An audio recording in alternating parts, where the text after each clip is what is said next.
There's this desperate desire to be special.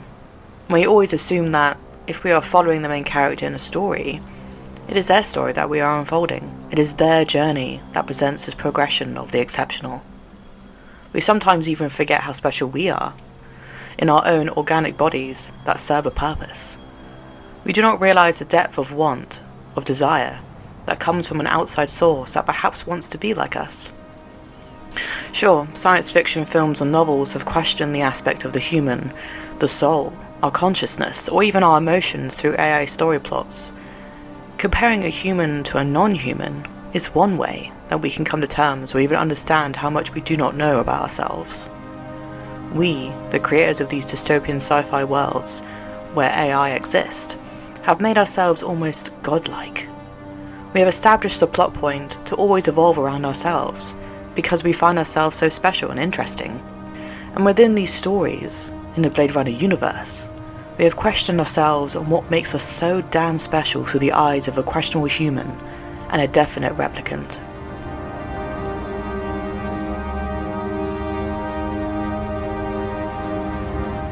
This is 2 takes, and this is 1 shot, an analysis of the Blade Runner universe. Spoilers are ahead. We can only imagine what it could feel like, what it can be imagined like, to see yourself as something real, when really, you're not. A replicant is created by man to essentially pick up after us. We improve them and make them better, placing the underlining code of created memories to perhaps keep them docile. But again, their intelligence oversteps that mark. They know their memories are fake. So we step it up a notch, give them more life, longer lifespans, and a purpose like a job. But we should know, like many humans, that a job does not define us.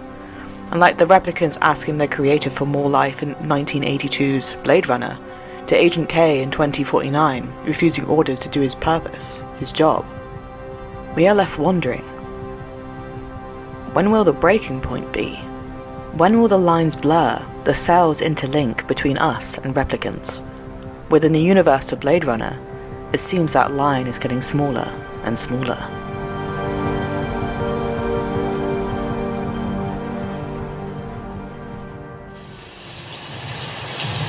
I've seen things you people wouldn't believe. Attack ships on fire off the shoulder of Orion. I watched sea beams glitter in the dark near the 10-house gate.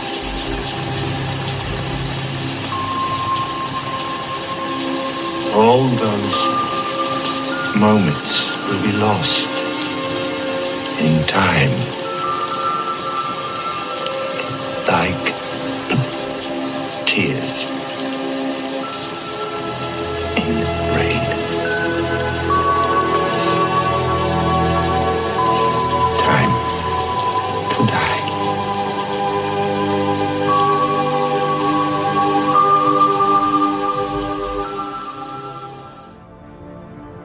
The famous last words of the replicant named Roy Batty, the man who, looking like Aryan God, reflected his thoughts one last time to the person he just saved, Rick Deckard.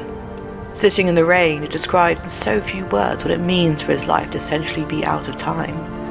He was a Nexus 6, with a lifespan of 4 years. It wasn't enough time to realize anything, to find purpose, to express, to think. He travels back to Earth to meet his creator, Tyrell, to ask for more time. After given academic reasons as to why he cannot be built to last, his creator tells him to revel in his time, to look upon what he has done with a smile on his face. The light that burns twice as bright burns half as long. Live fast, die young. Bad boys do it well, but Roy's convictions aren't made to rebel.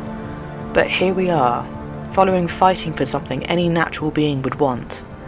Time. And with time would come the memories, the reasons, the purpose. We are remembered by others. Our actions tell the test of time based on what we have done, and how others recount them. And here, in his final moments, Roy knows that when he goes, he will not come back. And no one will remember him. His unimportance reigns supreme, making us question the very existence and perhaps the unfairness of a replicant's life. Their short lifespan was made to make sure that we, the natural human, were safe. But again, slipping through the cracks are those replicants that always want more. In this instance, the desires ring true, and when Deckard meets each one, he is reminded of the desperation, the fascination, what it means to be human. And to further the problems that humans and non-humans seem to face, Deckard is the protagonist. We follow him finding himself, falling in love, cynically gathering evidence and becoming conflicted in his mind. But he was not the main character. Roy Batty, his struggles and his quiet way of thinking, is more relatable on screen, and hence, like Deckard had learnt more about being human from him, we can share the same realization.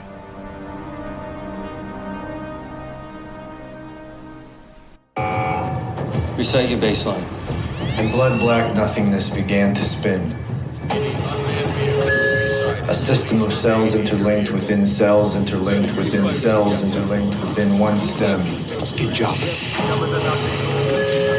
And dreadfully distinct against the dark, a tall white fountain played.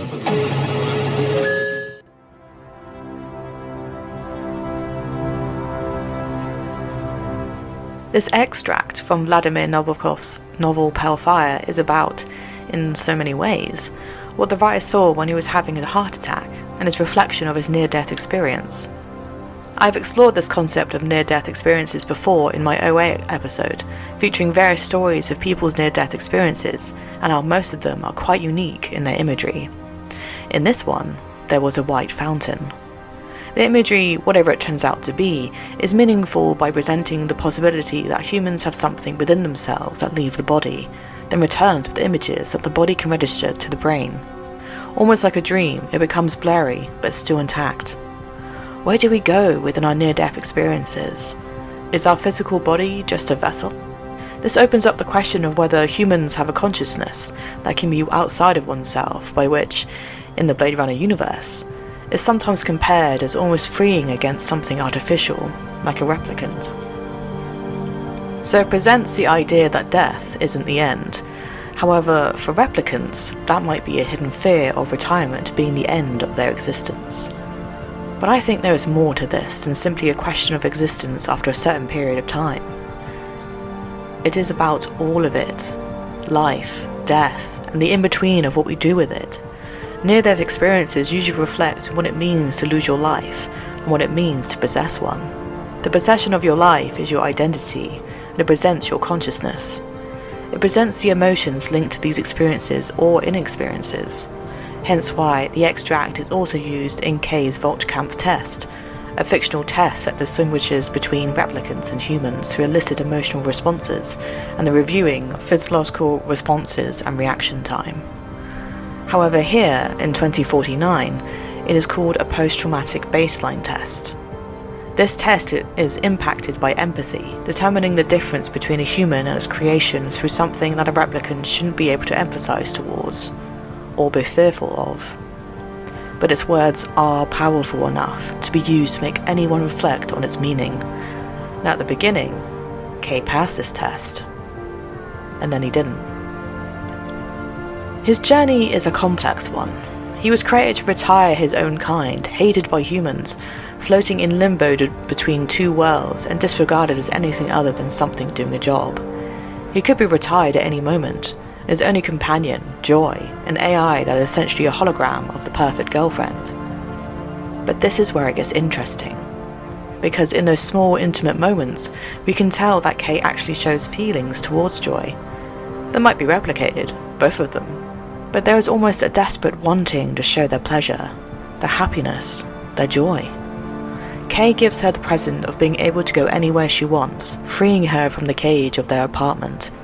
And it's sweet, but it also shows an underlying constant within the Blade Runner universe, the concept of what freedom really is.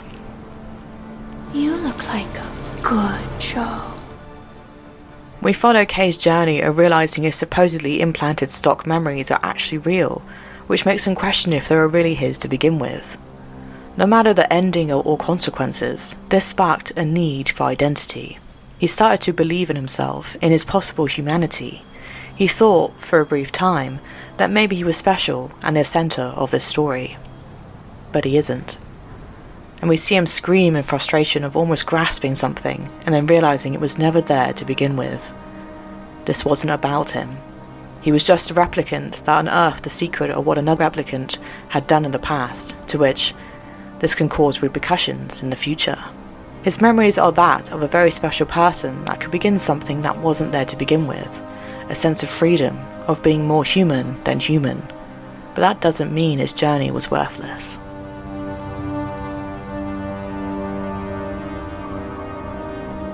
He holds onto the belief that even though these memories were replicated, that he himself is a replicant of something real. He was real enough for those around him.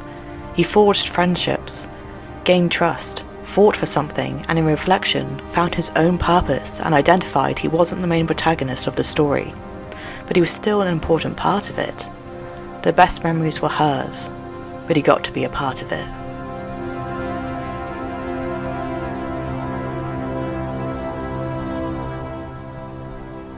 Like Dr. Frankenstein and his monster, it seems we always want to explore what we can make, create it in our own image and make it exceptional, better than us. We always want to go one step further, so it becomes fascinating when we're looking at the Blade Runner timeline because this actually happens. We discovered that within Philip K. Dick's book, Do Androids Dream of Electric Sheep, the replicants, or androids as they are named in the book, begin as Nexus 6s. Like 1982's Blade Runner, set in 2019, the Nexus 6 has a lifespan of 4 years, the importance based on working off-world, with Roy Batty as one such example.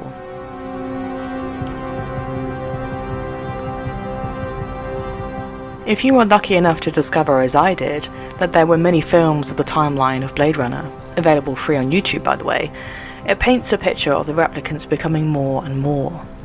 In 2022, rogue replicants created a blackout of all information 3 years after the original Blade Runner film, making it easier for their kind to go into hiding. In 2036, we follow Neander Wallace, played by Jared Leto, the corporate giant that took over the Tyrell corporations when they fell apart. He presents the Nexus 7 to the lawmakers and makes the creation of replicants become legal again on Earth. And in 2048, we follow the Nexus 8 replicant Sapper, as he protects a mother and daughter from being mugged, exposing himself as a replicant, panicking and leaving the scene with evidence of his whereabouts. An intelligence agent finds this, containing Sapper's address, and calls it in. And then we follow Agent K at the very beginning of Blade Runner 2049, hunting him down and retiring him in his house.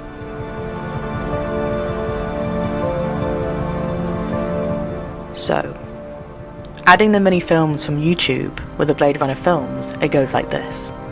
And from a Nexus 6 with a 4-year lifespan with the want of more life, to those same replicants deciding to erase the existence off of the database so they can have some sort of freedom with a questionably long lifespan. It goes further with Nexus 7 controlled replicant that would rather kill itself over you when given the choice, to a Nexus 8, like Sapper, who chooses who he protects and who gets attacked based on a form of empathy without any orders. And then finally, K, or Joe, the replicant we follow in Blade Runner 2049. He's a Nexus 9. They are evolving all the time, and the people or person who create them must feel pretty good about it. And we see in 2049 that for Neander, the creator, it becomes an almost obsession to become the godlike father figure of the replicants, seen as angels coming down from above, to have all of the things a human can have, and to do it better. We're talking about procreation, which is what Kay uncovers after retiring Sapper who has witnessed this miracle.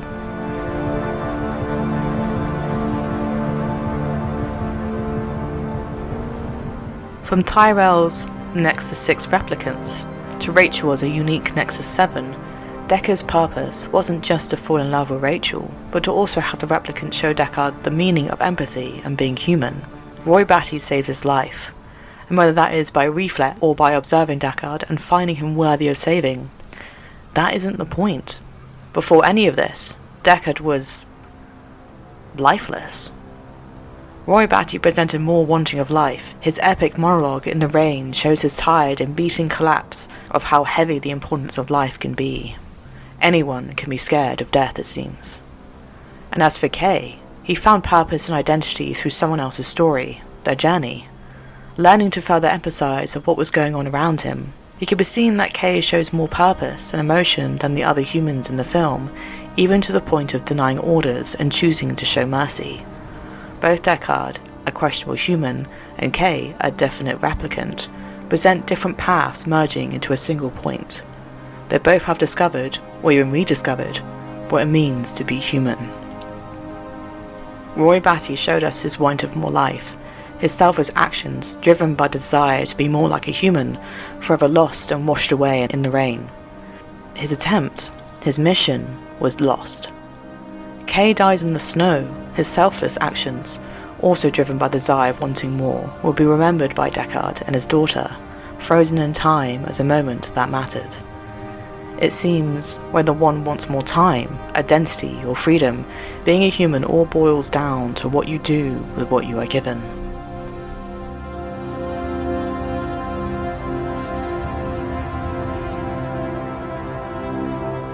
Thank you for listening to this episode. If you have enjoyed what was said, then please support the show from my Patreon. And if you want to know what's happening next, follow my Instagram. To know my day-to-day thoughts, follow my Twitter. And if you want to read what was said instead, then follow my blog, linked elsewhere. With your support, I can only make this better, so again, thank you from the bottom of my heart.